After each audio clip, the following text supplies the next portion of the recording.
जमीन बेचने के सिलसिले में धोखाधड़ी करने वालों की संख्या अब नैनीताल जिले के साथ साथ पूरे कुमाऊं मंडल में लगातार बढ़ रही है। इस बीच कुमाऊं कमिश्नर दीपक रावत, जो ऐसे मामलों में सख्त रवैये के लिए जाने जाते हैं, तो उन्होंने अब अहम निर्देश दिए हैं।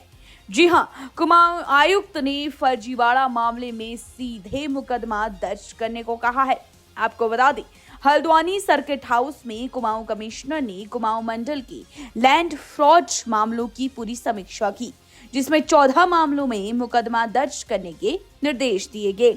गौरतलब है, इस दौरान कुमाऊं कमिश्नर के साथ आईजी कुमाऊं सहित मंडल के सभी अधिकारी वीडियो कॉन्फ्रेंसिंग के माध्यम से जुड़े थे।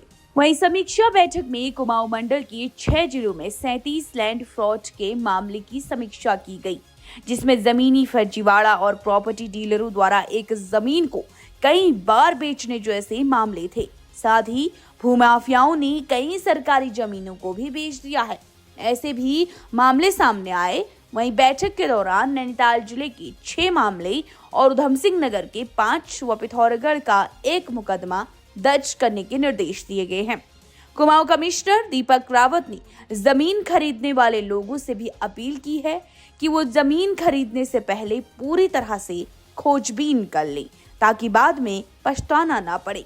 सबसे पहले तो आप उसकी लेटेस्ट खतौनी, कंप्यूटराइज्ड है आजकल, वो निकाल लेनी चाहिए कि ये पता चले कि जिससे आप खरीद रहे हो उसकी ज़मीन है भी उतनी या नहीं है। सेकेंडली, आप सब रजिस्ट्रार के ऑफिस में जाके वहाँ पे खेत नंबर के हिसाब से रिकॉर्ड होता है, 10 साल का, 15 साल का, 20 साल का, कि जो खेत नंबर मैं ले रहा हूँ ये 15 सालों में किन किन हाथों में गया है। अगर ये कई हाथों में गया है तो क्या किसी में कोई विवाद तो नहीं है, कोई मामला किसी न्यायालय में विचाराधीन तो नहीं है, इसको देखना चाहिए। थर्ड चीज़ जो हम लोग अक्सर चूक जाते हैं देखने से, वो ये देखना चाहिए कि जो कंसर्न लैंड है कहीं बंधक तो नहीं है किसी बैंक में। और इसका बहुत अच्छा तरीका जो मैं आपको बताऊंगा वो ये है कि आप उस लैंड पे लोन के लिए अप्लाई करिए, तो उसमें बैंक बहुत अच्छी ड्यू डिलिजेंस करता है, क्योंकि उस लैंड के अगेंस्ट वो पैसा दे रहा है, तो जो पैसा दे रहा है वो बहुत अच्छी तहकीकात उसकी करता है।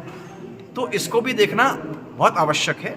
एक और चीज़, जब इवेंचुअली आप लैंड परचेज कर लेते हैं तो बहुत जल्दी आप लोग उसकी चौहद्दी करवा लें, उस पर कोई परमानेंट आप दीवार बना लें, क्योंकि आजकल बहुत सी जो प्लॉटिंग्स होती हैं उसमें जो खरीदार है वही नहीं पहचान पाते हैं। यद्यपि अब कोऑर्डिनेट्स तो कंपलसरी हो गया रजिस्ट्री में, कोऑर्डिनेट्स डाल लें, लेकिन फिर भी उस पर आप उसी वक्त ही उसकी किसी प्रकार की बाउंड्री मेरे हिसाब से कर लें, तो निश्चित रूप से जो फ्रॉड्स हैं इसमें गिरावट आएगी, और जो भी हमारे लोग हैं, कंज्यूमर्स हैं, जिनके साथ किसी प्रकार का फ्रॉड हो रहा है, इसमें गिरावट आएगी। सर, एक मामला सर, अगर ऐसा होता है कि जैसे पुरानी और रजिस्ट्री आ रहे हैं, क्या आपको लगता है कि कोऑर्डिनेट्स कराने की जरूरत है अभी भी पुरानी लैंड्स में? अब पुराने में आज के तारीख में तो जब कैडेस्ट्रल मैपिंग होगी, जो उसका बहुत अच्छा सोल्यूशन है कि कैडेस्ट्रल मैपिंग हो। कैडेस्ट्रल मैपिंग में तो हर खेत और उसका हर एक अंश ओनरशिप के हिसाब से निकल आता है।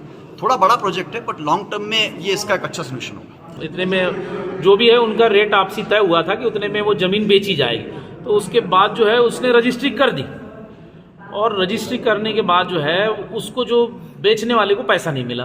बाद में बेचने वाला मेरे पास आया कि भैया जो है हमने इनको ज़मीन तो बेच दी, लेकिन रजिस्ट्री की इन्होंने पैसे दिए ही नहीं। मतलब कितने पैसे दिए? तो बोले वो ऐसी मौखिक 1 रुपये का हुआ था। तो फिर उस मेरे द्वारा इसमें संज्ञान लिया गया, तत्काल जांच बैठाई गई। जांच में जो है उसमें एफआईआर करने के निर्देश दिए गए। इसी दौरान जो है वो घबराकर जो जिसने लिया था उसने वो तत्काल वो कोर्ट में गया, और कोर्ट में जो उसका जायज़ जो भी ज़मीन का रेट था, सर्कल रेट, वो उसने अपने कोर्ट में पेमेंट कर दिया है वो। तो अब जो है वो जो रजिस्ट्री हो गई और जो उसको पेमेंट होना है उतना हो गया। अब जो मार्केट रेट है उसके हिसाब से उनका आपसी वो चल रहा है इसमें बात। सर, खरीदारों के लिए क्या इंस्ट्रक्शंस रहेंगे आपके कि जिस समय ज़मीन खरीदे तो क्या डायरेक्शंस आपकी ओर से हैं? नहीं, ये जनरली उधम सिंह नगर, नैनीताल, बहुत सारी ऐसी जगह है जिसमें कई बार जो है नजूल की जगह होती है, कई बार जो है वो इस तरह सरकारी भूमि होती है, वन भूमि होती है। तो ये पहले पूरी तरह वो कर लिए, एंश्योर कर लिए कि ये जगह जो है क्लियर है, सब साफ है, और हर चीज उसका मतलब सर्वे रिपोर्ट ले ले, वकील से जो है पूरा वो ले ले कि भैया ऑल क्लियर है करके, तभी वो जाके